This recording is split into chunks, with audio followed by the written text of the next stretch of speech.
बिस्मिल्लाहिर्रहमानिर्रहीम अस्सलाम वालेकुम। आज का जो हमारा टॉपिक है वो है वेना कावा के बारे में। वेना केवा भी पढ़ते हैं, कावा भी पढ़ते हैं, जो आपको अच्छा लगे आप वही पढ़ें, जो आपका दिल करे। इससे पहले हम पढ़ चुके हैं आयोल्टा के बारे में। आज हम पढ़ने वाले हैं वेना कावा के बारे में। तो ये किस तरह बनती है और कौन कौन से फंक्शन परफॉर्म करती है ये पढ़ेंगे। Two largest vein in the body superior inferior vena cava brings your empty deoxygenated blood into the right atrium of heart. Vena cava दोनों से बनती है, सुपीरियर और इन्फीरियर वेना कावा से। सो इसलिए उन्होंने बात की कि दो लार्जेस्ट वेन है, एक है सुपीरियर वेना कावा, दूसरी है इन्फीरियर वेना केवा, जो कि अपना डीऑक्सीजनेटेड ब्लड इम्पुट करते हैं किसमें, right atrium of the heart. अब उन्होंने सुपीरियर वेना केवा के बारे में अब हमें पढ़ना है कि ये क्या चीज़ होती है। It is about 7 centimetre long. ये कितने सेंटीमीटर लॉन्ग होती है? 7 सेंटीमीटर लॉन्ग होती है। It drain deoxygenated blood from the body organs which lying above the diaphragm. ये उन बॉडी ऑर्गन से ब्लड को लाती है जो कि हमारे डायफ्राम के अबव होते हैं। 7 सेंटीमीटर लॉन्ग होती है, जस्ट 7 सेंटीमीटर। तो ये कहाँ से डीऑक्सीजनेटेड ब्लड लाती है? जो कि हम उन ऑर्गन से लाती है जो हमारे डायफ्राम से ऊपर आते हैं। Okay, very important thing, it is valveless vein. जबकि आप देखेंगे इन्फीरियर वेना केवा में उसमें वेल्व्स होते हैं, जबकि सुपीरियर वेना केवा है कैसी है, वेल्वलेस वेन है। यानी इसके अंदर वेल्व्स जो होते हैं ना, जो कि बैकवर्ड फ्लो ब्लड के प्रिवेंट करते हैं, उन्हें वन डायरेक्शन अलाउ करते हैं ब्लड को, वो इसमें होते नहीं है। इसमें क्यों नहीं होते? क्योंकि ब्लड जो होता है ना टूवर्ड द ग्रेविटी जाता है, अगेंस्ट द ग्रेविटी नहीं जाता। जब ग्रेविटी की तरफ जाता है तो सारा ब्लड ऊपर जो बॉडी पार्ट्स होते हैं वो सीधा दिल में लेके जाते हैं। किसके थ्रू? सुपीरियर वेना केवा के through. It is form by the joining of right and left brachiocephalic veins. अब ये बनती किस तरह है? जब राइट और लेफ्ट ब्रेकियोसेफेलिक वेन्स जॉइन करती हैं या यूनियन बनाती हैं या उन दोनों के कम्बिनेशन से ये बनती है। अब ब्रेकियोसेफेलिक ये क्या मतलब होता है? एक्चुअली ब्रेकियोसेफेलिक ना एक ग्रीक वर्ड है। कौन सा वर्ड है? ग्रीक वर्ड है, जिसका मतलब क्या होता है, नेक एंड आर्म्स। अच्छा, इसको ग्रीक लोगों ने डिस्कवर किया था, किसी साइंटिस्ट ने, ग्रीक ही होगा, कोई बियोलॉजिस्ट होगा, और ग्रीक बियोलॉजिस्ट ने इसे डिस्कवर किया था। तो क्या हुआ, उसने अपनी ही लैंग्वेज में इसको नाम देना था। तो इस तरह जब अगर हमारी लैंग्वेज में अगर देखा जाए तो इसका मतलब होता है neck and arms. So brachiocephalic कौन सा वर्ड है? ग्रीक वर्ड है, और हमारी लैंग्वेज में इसका मतलब होता है नेक एंड आर्म्स। अब मैं आपको स्केच के थ्रू समझाता हूँ। ये है राइट ब्रेकियोसेफेलिक वेन्स और लेफ्ट ब्रेकियोसेफेलिक वेन, ये बना रही है सुपीरियर वेना केवा। अब क्या हुआ, राइट सब क्लेविन वेन्स और राइट इंटरनल जुगुलर वेन्स ये मिल के बनाती हैं राइट ब्रेकियोसेफेलिक वेन्स। राइट सब क्लेविन वेन नाम से ही ज़ाहिर है, राइट आर्म होता है। राइट इंटरनल जुगुलर वेन जो कि हमारे राइट हेड और नेक को देती है, ये दोनों मिल के क्या बनाती है? Right brachiocephalic when. इस तरह लेफ़्ट सब क्लेविन वेन, जो कि मैंने इनके एब्रीवेशन से बस ऐसे लिख दिया, एल से लेफ़्ट, एस से सब क्लेविन, वी से लेफ़्ट सब क्लेविन वेन और लेफ़्ट इंटरनल जुगुलर वेन्स, ये बनाती है लेफ़्ट ब्रेकियोसेफेलिक वेन्स। अब ये दोनों किस में जाके मिलती हैं? सुपीरियर वेना केवा को बना रही हैं। अब सुपीरियर वेना केवा को इनके अलावा दूसरी और भी होती हैं जो इनके सुपीरियर वेना केवा को बनाती है, हेमी एज़ेगस वेन और ज़ेगस वेन। यानी कि इन दोनों के कॉम्बिनेशन तो सुपीरियर वेना केवा बन रही है। लेकिन आगे मैं आपको पढ़ाऊंगा वो कैसे, कि हेमीज़ेगस और एज़ेगस वेन क्या होती है, वो आगे आपको पढ़ाऊंगा। हेमीज़ेगस और एज़ेगस वेन जो कि हमारे ये तो ला रही है ना हमारे आर्म्स और हेड और नेक से, हमारे थोरैक्स आर्गन से भी तो ब्लड लाना है, तो ये लाती है हेमीज़ेगस और एज़ेगस, और फिर वो किस में डालती है? सुपीरियर वेना केवा में। तो ये चारों मिलके किसे बना रही है? सुपीरियर वेना केवा को। ये थोरैक्स आर्गन से ला रही हैं दोनों, और ये हमारे आर्म्स और हेड और नेक से ला रही हैं। तो ये हुआ सुपीरियर वेना केवा। इससे हम आगे बढ़ते हैं इन्फीरियर वेना केवा।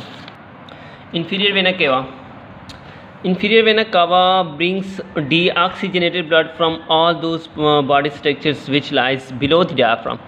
अब उसने above the diaphragm लाना था, ये below the diaphragm जो body structure होते हैं उनसे ब्लड लाती है। It is formed by the combination या union of right and left common iliac veins। Right और left common iliac veins join करती है और उनकी कॉम्बिनेशन से ये हमारी इन्फीरियर वेना कावा बनती है। It begins in the abdomens at L5, यानी नंबर 5 वर्टिब्रा पे ये बिगिनस होती है, and ends in the thorax at T8, यानी थोरैक्स वर्टिब्रा के T8 पे ये एंड्स होती है। T8 थोरिक्स वर्टिब्रा जो होता है ना, यहाँ वहाँ ये एंड हो जाती है और L5 से ये स्टार्ट होती है एब्डामन में जो लंबर वर्टिब्रा पाया जाता है। And it enter into the thorax at the 8th thorax vertebra by tendinous portion. यानी कि अब ये 8 थोरिक्स वर्टिब्रा तक कैसे पहुंच रही है, ये पहुंच रही है बाय द टेंडनस पोर्शन के थ्रू ऑफ डायफ्राम के टेंडनस पोर्शन के थ्रू, जिसे हम कैवल ओपनिंग भी कहते हैं। एक कैवल ओपनिंग होते हैं, उसके थ्रू जो होते हैं ना, ये inferior vena cava 8th vertebra thorax के 8 वर्टिब्रा तक जाती है। यानी L5 से स्टार्ट हुई थी और 8 तक कैसे जा रही है, ये डायफ्राम के अंदर एक कैवल ओपनिंग होती है, उसके थ्रू जाती है। It brings deoxygenated blood from lower and middle body organs and drain it into the right atrium. ये हमारे लोअर और मिडिल बॉडी ऑर्गन से लाती है और उनको ड्रेन कर देती है राइट एट्रियम में। एक बार तो फिर से मैं इसको रिपीट कर देता हूँ। ये कहाँ से डीऑक्सीजनेटेड ब्लड ला रही है, फर्स्ट पॉइंट में बताया गया, ये डीऑक्सीजनेटेड ब्लड उन ऑर्गन से ला रही है जो कि हमारे डायफ्राम के बिलो हैं। फर्स्ट ऑफ ऑल वो जो बिलो हैं डायफ्राम के, यानी कि एब्डामन हो गया, वो भी डायफ्राम के बिलो होता है। और इसके अलावा हमारे ये जो लंबर्स होते हैं, लोअर लंबर, और उनसे भी लाती है। वो आगे मैं आपको एक्सप्लेन कराता हूँ कैसे। अच्छा, ये बनती किनसे है, ये राइट और लेफ्ट कॉमन इलियक की वेंस की कॉम्बिनेशन से बनती है। सेकंड पार्ट में ये बताया गया है। और उन्होंने बताया कि थर्ड पार्ट में ये बिगिनस कहाँ से होती है, एंड कहाँ पे होती है, एंड होती है तो वो कैसे उस एरिया तक पहुँच जाती है थोरैक्स में। तो ये बिगिनस उन्होंने कहा है कि लैम्बर 5 पे, यानी कि एब्डामन के L5 पे बिगिन होती है और एंड होती है थोरासिक के T8 वर्टिब्रा पे। और ये इंटर किस तरह होती है T8 तक, ये एक टेंडनस पोर्शन होता है डायफ्राम में, जिसे हम कैवल ओपनिंग भी कहते हैं। कैवल ओपनिंग के थ्रू ये L5 से T8 तक जाती है। उसके अलावा ये डीऑक्सीजनेटेड ब्लड हमारे लोअर पार्ट से भी लाती है और मिडिल पोर्शन से भी, जो मैं आपको डायग्राम के थ्रू समझाता हूँ। ये रहा हार्ट और इसमें ये इन्फीरियर वेना के बाद आ रही है। तो ये कैसे बनी है, पहले हम लोअर को डिस्कस करते हैं। अच्छा, ये है L5। अब ये बनती क्या है, ये नंबर 5 मैंने बनाया है और ऊपर मैं 8 आपको दिखाता हूँ वहाँ तक जी जहाँ ये एंड होती है। L5 से स्टार्ट हुई तो क्या राइट कॉमन इलियक वेंस और लेफ्ट कॉमन इलियक वेंस ये दोबारा दो में डिवाइड हो जाते हैं, राइट एक्सटर्नल इलियक वेंस और right internal iliac veins. External हमारे लाती है लेग्स वगैरह से, राइट लेग से क्योंकि एक्सटर्नल हो गई, जबकि इंटरनल जो हमारे पेल्विस ऑर्गन होता है जिसमें आप टेस्टिस ओवरियन वगैरह हो गई, उनमें से वो उनसे ब्लड डीऑक्सीजनेटेड ब्लड आती है। जबकि लेफ़्ट कॉमन भी इसी तरह होती है, ये लेफ़्ट एक्सटर्नल इलियक वेंस और लेफ़्ट इंटरनल इलियक वेंस ये हमारे राइट लेग से लाती है, और ये लेफ़्ट लेग से, मिस्टेकनली यहाँ लिख लिया मैंने, ये लेफ़्ट लेग से और ये लेफ़्ट पेल्विस से लाती है। लेफ़्ट कॉमन इलियक वेन है ना, ये दो में डिवाइड हुई, left external iliac veins, left internal iliac veins. अब ये कहाँ से लाएगी, एक्सटर्नल है तो लेग से लाएगी, इंटरनल है तो पेल्विक ऑर्गन से लाती है, जो कि हमारे टेस्टिस ओवरीज यूटिरस वगैरह से डीऑक्सीजनेटेड ब्लड लाती है। इसके अलावा हम इसका मिडिल पोर्शन डिस्कस करते हैं कि मिडिल पोर्शन, अब ये तो लोअर पोर्शन हो गया ना, अब मिडिल पोर्शन से एलिमेंट्री कैनाल से 3 निकलती हैं, splenic veins, inferior and superior mesenteric veins और गैस्ट्रिक वेंस। ये जाके ये डीऑक्सीजनेटेड ब्लड लाती है हमारे किसमें, पोर्टल वेन में। अब पोर्टल वेन इसको लिवर में जाती है, लिवर से ये हेपेटिक वेन और हेपेटिक वेन्स में इंफीरियर वेना केवा में जाता है, यानी कि एलिमेंट्री कैनाल से इन तीनों में जाता है, splenic when, inferior and superior mesenteric when और गैस्ट्रिक वेन। ये किस में डालती है, पोर्टल वेन। और पोर्टल वेन बनती भी इन्हीं तीनों से। अगर आपसे पूछे कि किन तीनों वेन से बनती है तो आपने बताना है splenic when, inferior and superior mesenteric when और गैस्ट्रिक वेन।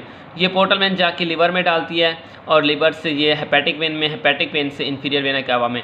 यानी कि इनका डायरेक्ट ये इंफीरियर वेना कावा में नहीं डाल पाती, इनका एक लिंक होता है। ये किस में जाके बनाती है, पोर्टल वेन के साथ। पोर्टल वेन फिर लिवर में, लिवर से जो हेपेटिक वेन उसकी होती है ना, वो जाके फिर इंफीरियर, यानी इन जो स्प्लेनिक एलिमेंट्री कैनाल के पास जो वेन्स होती है, जैसे कि स्प्लेनिक वेन हो गई, इंफीरियर सुपीरियर मेसेंट्रिक वेन हो गई, हमारी इंटेस्टाइन की जो वेन्स होती हैं, और इस तरह गैस्ट्रिक वेन, हमारी जो गैस्ट्रिक वेन्स होती हैं, ये डायरेक्ट इंफीरियर वेना केवा में नहीं जाती, बल्कि ये पोर्टल वेन के थ्रू, और पोर्टल वेन लिवर से फिर लिवर से वेन जो हेपेटिक वेन निकलती है वो इंफीरियर वेना केवा में डालती है। आई होप आपको मेरा लेक्चर समझ आ गया। अगर लेक्चर समझ आ गया तो प्लीज़ मेरे चैनल को सब्सक्राइब करें और अपने फ्रेंड्स के साथ शेयर करें और वीडियो को लाइक करें। अल्लाह हाफ़िज़, थैंक यू।